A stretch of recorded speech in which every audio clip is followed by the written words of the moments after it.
Bon matin. Alors ce matin, je vous remercie, je vais encore remercier tout le monde de votre soutien virtuel et votre compassion silencieuse ou non. Et justement, ça me permet de renouer des liens avec certaines personnes avec qui j'avais le temps file et nos chemins ont pris des directions différentes. Et finalement, avec les douleurs, j'entends parler de personnes que je connaissais, où j'avais comme pas fréquenté nécessairement, mais qui sont passées dans ma vie, qui sont revenues en me disant qu'elles aussi, elles souffraient soit de fibromyalgie ou soit de douleurs chroniques. Et là, ben, c'est comme un peu spécial. Ce lien-là nous tisse. Ce lien, c'est un lien qui nous unit. Et là, ben, on s'envoie des petits messages gentils, on va se visiter ou pas, mais c'est correct aussi. Alors aujourd'hui, je vais vous parler de quelque chose qui me tient à cœur, parce que moi, je suis une personne qui aime ça être naturelle, bien que des fois, j'utilise des petites techniques pour rester au naturel, mais donc pas de maquillage, entre autres, bien que j'ai utilisé un petit peu de maquillage permanent pour pigmenter les lèvres qui moi, comme je suis blonde aux yeux bleus, vous voyez bien que mes sourcils sont pâles aussi, mes cils aussi.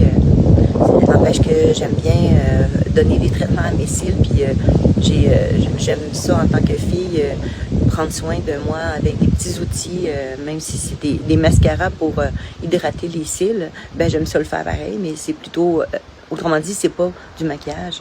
J'essaie le plus possible d'être au naturel. Bref. À l'époque, quand j'ai connu d'ailleurs mon mari, comme je travaillais dans les discothèques, j'étais un petit peu connue. Puis justement, Hugues aussi, qui travaillait dans les discothèques aussi. On était plus jeunes, on avait 26 ans. Et puis là, il y a du monde qui nous connaissait d'un bord et l'autre. On avait chacun nos amis. Et lui, il s'entraînait dans un autre gym. Et moi, je m'entraînais dans un autre gym. Puis là, à un moment donné, il dit qu'il fréquentait avec ses amis. Puis justement, ils ont dit, ah oui, la rousse aux yeux bleus, elle, c'est la seule qui se maquille pas, là, elle, qui se maquille pas, puis qui est belle. Bon, la beauté, c'est relatif, là. Alors, aux yeux des amis de mon mari, il me trouvait belle. Mais au naturel. Et donc, moi, j'ai toujours promu la beauté naturelle et pas de maquillage en principe. Je me suis maquillée quand j'étais jeune, puis j'aimais ça, me déguiser aussi, me mettre les lèvres bleues. J'avais l'air d'un extraterrestre, j'aimais bien ça, parce que c'était l'esthétisme aussi. Et donc, ce qui vient sur le sujet, c'est justement que je vois Pamela Anderson, qui, elle, fait des chroniques, qui était un personnage public et qui l'est encore, mais qui a décidé de prendre qui a fait un choix de ne pas se maquiller, d'être au naturel. Et les critiques fustigent positivement et négativement. Mais l'important, c'est que moi, je trouve que je vais dans cette lignée-là et cette pensée-là aussi. Et cette philosophie-là qui, depuis longtemps, fait partie de ma vie. Donc, de promouvoir la beauté naturelle, si beauté il y a. Bref, bon. J'ai tout ça pour fermer la petite parenthèse et en venir justement au fait que, ben, à l'époque aussi, j'ai pas mentionné ça, mais j'étais connue aussi parce que j'avais, bon, les petites agences de mannequins, tout ça, puis j'avais fait la revue de la mariée, la couverture, et j'avais fait une pub aussi pour la robe de mariée, en portant la robe de Julie Masse à l'époque, qui était un peu spéciale avec des anneaux un peu en colimaçon autour pour faire la jupe. C'était un peu original. Donc, c'est ça. Bref, je ferme la parenthèse. Puis là, je voulais juste vous dire que hier, justement, en déjeunant avec mon mari, j'étais contente d'être avec lui, il était là. Aujourd'hui, il est reparti pompier. Et je lui ai dit qu'à l'époque, oui, je sais qu'il m'a entendu dire que j'étais bien quand il partait. Mais hier matin, je lui ai dit, tu sais, comme je suis un peu une première aidée, et toi, tu es mon premier aidant. Et quand tu pars pompier, tu pars souvent et longtemps. Et pour moi, ben, moi qui est habituée aux foules ponctuellement, mais que là, j'ai plus de foule du tout. En tant qu'enseignante, j'avais aussi des petites foules de 15 à 20 à 30 élèves.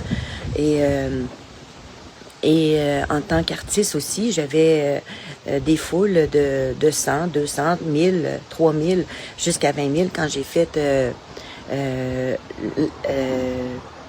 le spectacle d'entrée, autrement dit, au gymnastique olympique de Montréal, au Colisée. Là. Donc là, il y était 20 000 personnes. Donc, c'est toutes des choses qui sont assez époustouflantes en même temps, qui fait que quand je revenais chez moi, mais j'étais toute seule, isolée, comme aujourd'hui, sauf que ponctuellement, j'avais des énergies de foule. Et là, j'en ai plus du tout. Donc, en tant qu'artiste ou personnage public anciennement, aujourd'hui, je suis très retirée dans ma petite maison, dans ma grande maison. Là. On s'entend 100 pieds par 50 là, ou 100, peu importe. Bon, mon mari m'a fait une belle grosse maison là, en bois rond.